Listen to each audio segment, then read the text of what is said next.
Hey everybody, it's Tripl-L coming in talking about My Hero Academia chapter... Oh god, what chapter is it? 308! Hey everyone, I'm recording this on a Monday afternoon. I hope to have this on the channel Monday evening. I don't know if I will though, there's a lot of meetings, it's a really busy day. But hey everyone, I hope this video finds you well.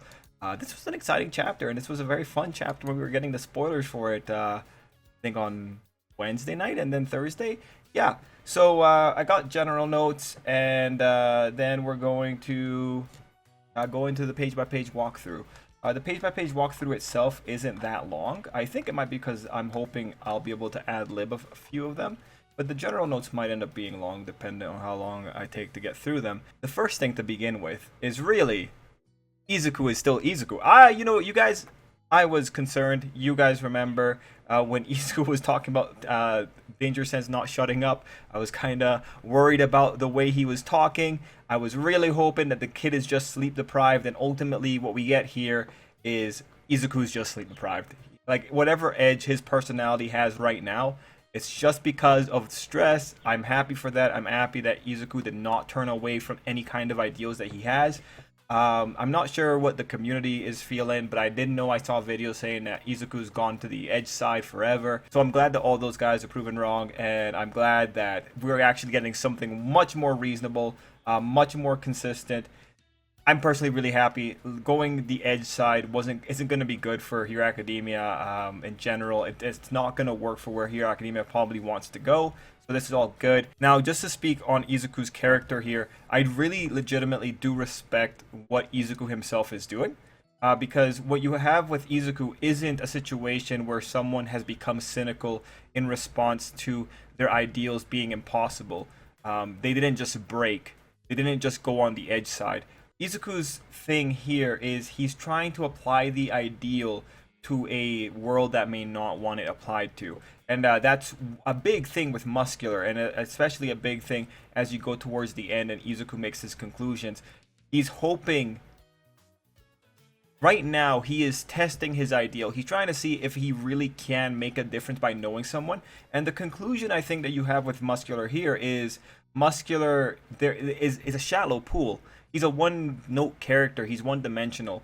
There isn't much further he can go with Muscular, but I do think it's implied that Izuku understands that Muscular isn't every other villain. While Muscular may not have the sophisticated depths that Izuku needs in order to be able to maybe change an outcome, he doesn't just disqualify every other villain. So ultimately, what Izuku is doing here, he's applying extreme nuance. And this is extremely more, again, this is more admirable than someone who breaks under pressure and goes on the dark side. This is quite literally, he's talking the talk and he's trying to walk it as well.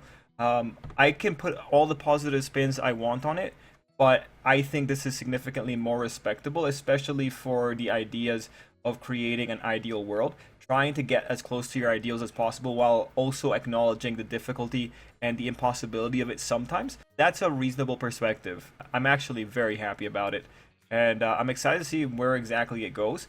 I do have some ideas here, just with Muscular being here and how quickly we got to Muscular.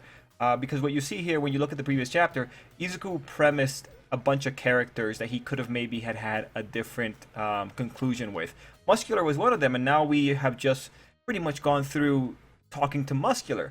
So this tells me that it's likely and likelier that we're probably going to have similar arcs with Shizaki and Stain, where Izuku goes to them and tries to get information out of them, and you'll probably see a progression there. Stain has a rhetoric, although Stain's rhetorics are volatile given vigilante events. And then Shizaki is the one that has the full rhetoric that requires really getting into him. Stain has mystery still on him, so Izuku probing into Stain would be a pretty good move. But for Shizaki, Izuku is going to end up finding out a lot that we know of, right? If he goes to Shizaki, if he manages to find him, he's going to learn of this guy's past. He's going to learn of this guy's dedication toward the Yakuza. He's going to learn about how this guy feels about his own father figure. And that's going to be actually, there's a much better cause and effect relationship when it comes to Shizaki that Izuku could try and get into. For Izuku's sake, if his end goal is trying to understand and get to the core of Shigaraki, he needs to be able to reconcile whatever it is that Shizaki tells him. Stain's a little bit too crazy, but Shizaki is just like, his hypocrisy starts relatively late in his personal rhetoric, so Izuku should be able to develop some kind of understanding experience when it comes to talking to Shizaki. So for the immediate future, given what happened with Muscular here, I'm expecting to get talks with Stain and Shizaki. If we get a talk with Gentle as well, a follow-up with him, that would be amazing, but I'm not going to hold out. Next thing to talk about, general notes, was the smokescreen quirk. That was great. I didn't know that it was going to be coming up. The first time that it ever occurred to me that a smoke screen quirk might have been in effect in the previous chapter was when people talked to me during the live streams. Otherwise, I would have been completely blind to it. But good on everyone that thought that the smoke screen quirk had come out. Also, people had guessed, I know Sarge did, and I think White Despair did, that End's quirk was going to be smoke related. I was hoping personally for intangibility once they told me about that because of the way, because of what the name means. But whatever. We got smoke screen. That's pretty great. And it's cool to see how it worked. I think we have an understanding of how it works, sort of. Like maybe it can come out of anywhere from Izuku's body, just wherever their skin it can emit from. I feel like maybe Izuku can hit someone with smoke screen, but I don't know how hard that would hit. Otherwise, what we saw here, it's pretty much for obfuscating. It's pretty much for creating cover. If we look at Izuku's quirks, you know, we can probably play a little bit of a game of like, well, what quirk is he going to get next? If we assume they all follow the same theme, you know, you have Black Whip, which is for restraining and capturing. It's symbolized by a rope. You have Danger Sense, which pretty much just gives Izuku, it gives Izuku a paranormal sense. You have Float, which is pretty much a jetpack, lets him fly. You have now Smokescreen, which gives cover. So all the quirks have their own unique little thing. And there is a little bit more about the quirks that I want to talk about, but I think I'll leave that for the end here. Another thing for the chapter is that we got a technical win. So I was very happy. Everyone that was on the live stream knows that I wanted a technical win because I didn't want to get a brute force win. And what I saw here was actually, I think the author gave me personally a little bit more than I expected. Because he had Izuku flat out acknowledge Muscular's prowess in this situation. Everything for me started going good when Izuku acknowledges that Muscular was still standing after taking 100% smashes.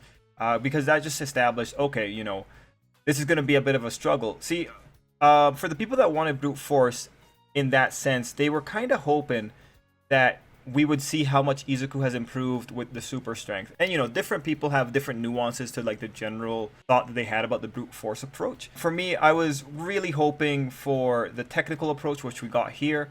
When it comes to the brute force approach, me personally, I wasn't going all in on brute force because, in my eyes, Izuku really has no right being able to brute force Muscular.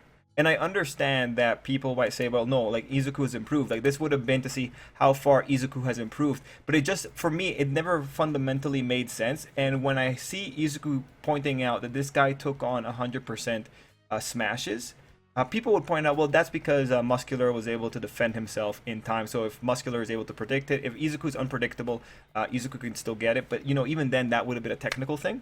But yeah, no. Even if you were to approach this logically, Izuku only had 1 year to improve from his strength that he had earlier, right? Only 1 year. I don't think it would have been very possible for Izuku to add that much to the 100% stockpile. Because think about it, that year that Izuku spent, it wasn't spent dedicated to training.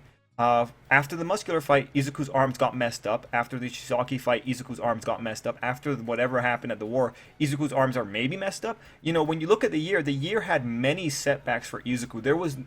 I just don't see the logical rationality to say Izuku would have been significantly stronger such that he would have been able to brute force Muscular.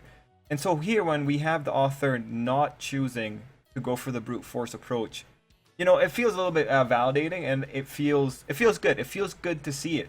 And I think what's really important here is to realize that Izuku, really, Shindo did help quite a lot. Because when we see it, when Muscular's muscles are tearing away, it pretty much reduces his defenses. The reason that hit that Izuku gives Muscular goes in so deep is because the muscles themselves had fatigued so much that the armor was coming off. that wasn't the Muscular that could take any of Izuku's hits, and I don't even think Izuku tried to hit him with a. I don't think that's a 100% hit, because if it was 100%, Izuku's eyes would have been sparking. That might have been a 40-45 hit. But regardless, one of the big things to take away is definitely for all the people that were ragging on Shindo, like, no, we are still following the idea of many efforts coming together to make something easier or to get the final win.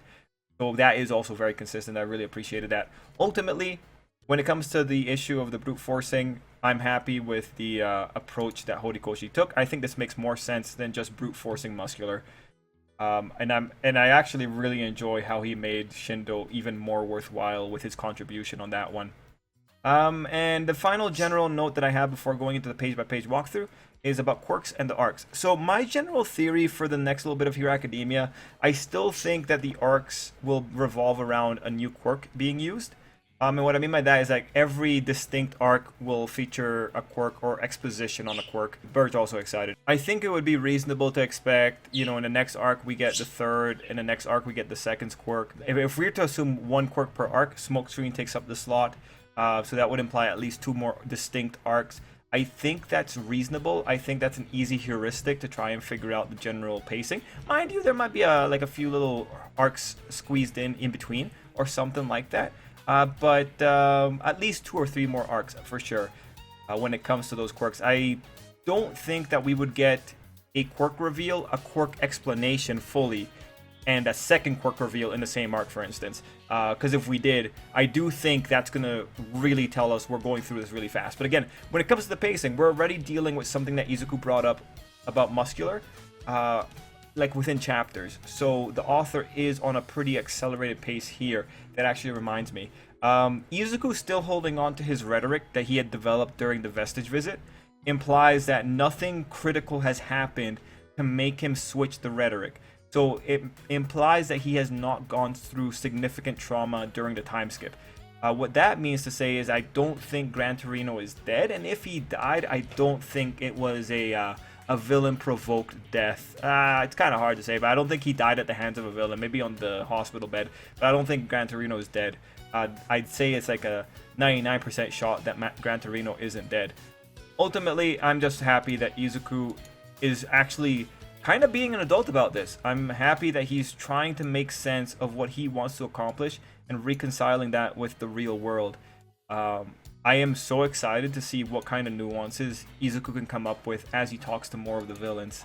Anyway, guys, that's the general thoughts. Let's get into the page-by-page walkthrough. It shouldn't take too long. Okay, so, Page 1 is, for me, a little bit of a throwaway page. Like, maybe you see something about Smokescreen with the way it comes off of Izuku's feet or leg. Not really a big thing. Otherwise, design looks really good. Page 2 has Muscular jamming a rock into his eye socket. Horikoshi apparently learned on-the-spot eye jamming surgeries from the same place that the Naruto author Kishimoto did. I don't think Horikoshi did as well in the class as Kishimoto did, however. Page 3 is the first sign that Yo's attack did something. So this was actually pretty good for the author, him setting this up here. And also good on Muscular for not giving away that he was struggling at that point. Really enjoyed that. Page 4 is just showing the scale of the destruction. So it's a nice piece just to show us what we're dealing with.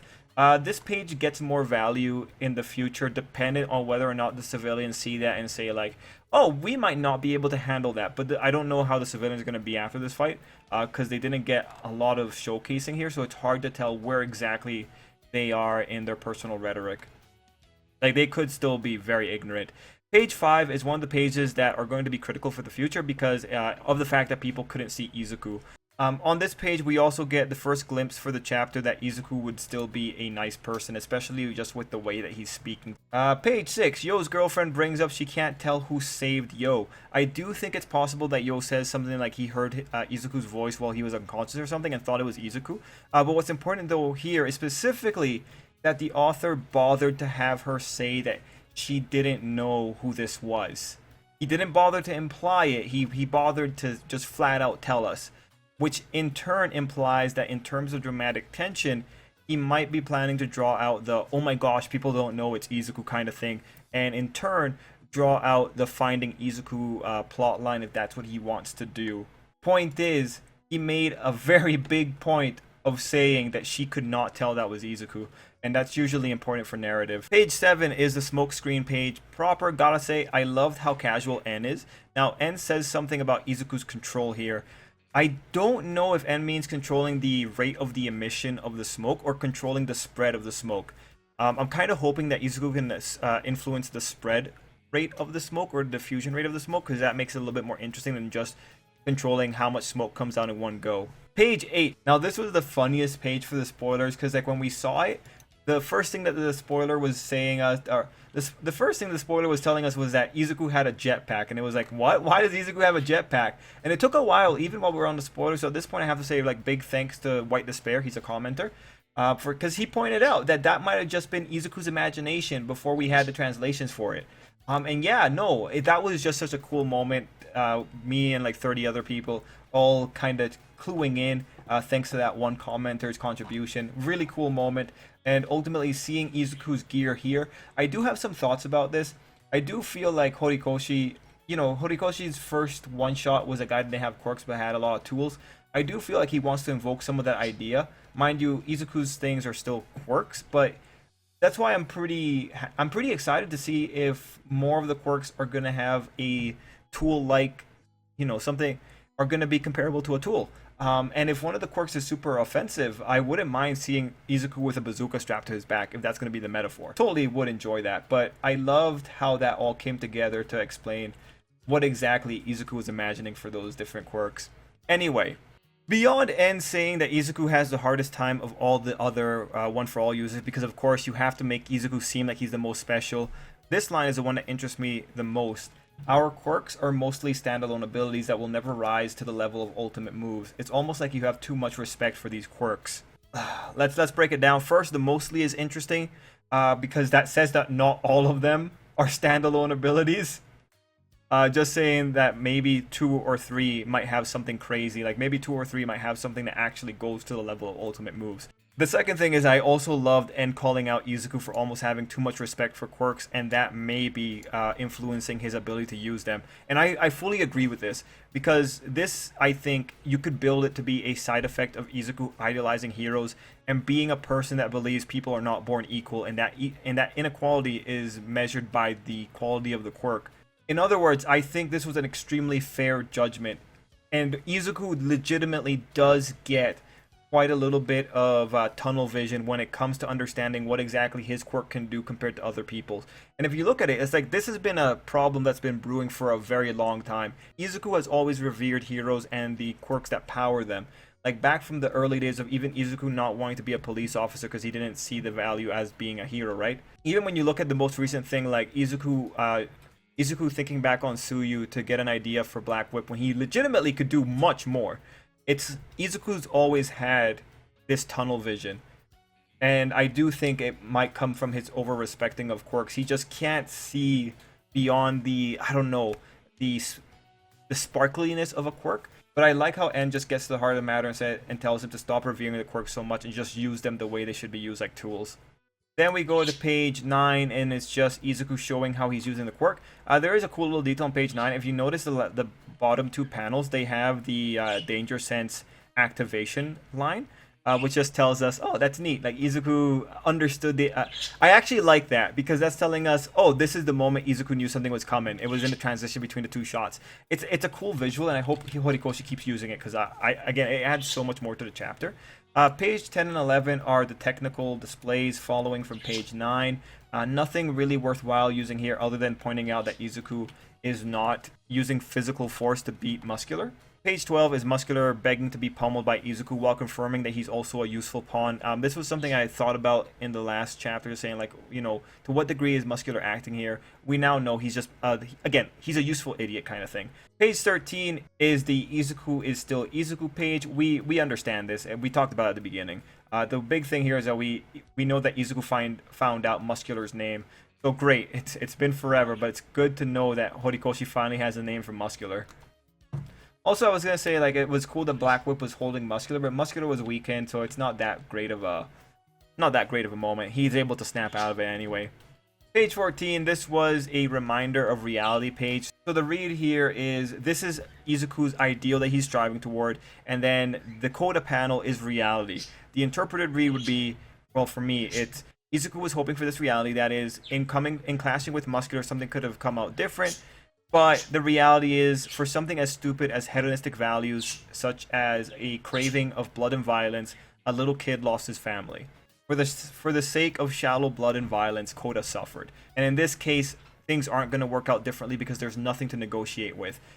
Page 15 is Izuku reaffirming what he wants, saying that even though Muscular might be incompatible with kindness, Izuku hasn't given up on understanding people's drives. Again, Izuku probably understands that while Muscular might be one-dimensional, Shigaraki necessarily isn't one-dimensional.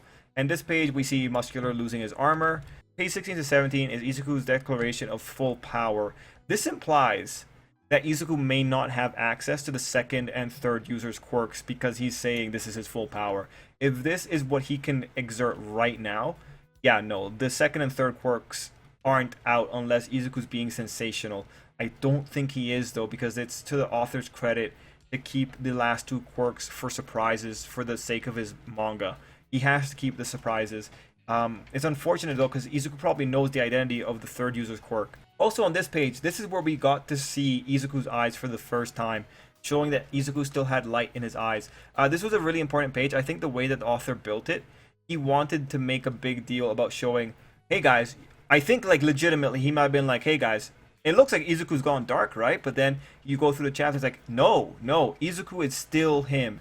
Izuku still is chasing for the ideals of being a hero. Izuku hasn't given in to being an imperfect hero. Izuku hasn't given in to the weakness in the same way that Hawks did. Remember, in terms of Hero Academia's narrative, as was described by Fat Gum so long ago, heroes have a harder thing to do. They have to capture villains alive while the villain might very well be trying to kill them. The heroic ideal has been very clear in Hero Academia, at least since the moment that Fat Gum said it out loud to Kirishima. And it's good to see that we're still going to be heading towards this ideal. Now, when it comes to the next couple of chapters, the editorial line for Hero Academia said that this was a conclusive victory. I don't know. I feel like Muscular could still get up. Even though his armor wasn't fully formed, I think he could still get up. I think this isn't over. I think Muscular might still do a few things. Now, if you remember, I am really rooting for Bakugo, Ida, Shoto, one of them or all of them showing up. They didn't show up in this chapter. I'm very sad, but I still am rooting for it. I'm still hoping something like next week, Muscular is like gonna try and attack Izuku one more time, and then an explosion comes out of nowhere, and then Bakugo shows up. That would be wondrous. I'm really just hoping for Bakugo to show up, or Shoto, or Ida. Like, you guys know, that's my bias. If I'm taking away the bias, what else could happen? Well, Izuku restrains Muscular, turns him over to the authorities. There's still one prison that's still good because they didn't lose any people there. I think, yeah, Izuku turns him over. Izuku clearly does not want people to know it's him. So he's going to be having evasive tactics. That makes it even cooler if Bakugo shows up. Yeah. So for next week, I think quick cleanup, restraining. Maybe Yo gets a line saying that might have been Izuku, and Izuku runs away. If I'm going for my bias, Bakugo shows up. Anyway, guys, that's it for me. How long did that take? 28 minutes before editing. Great. Guys, thank you so much for watching. I don't got much else to share here. Let me know what you thought down below, and until next time, I hope you have an absolutely great day.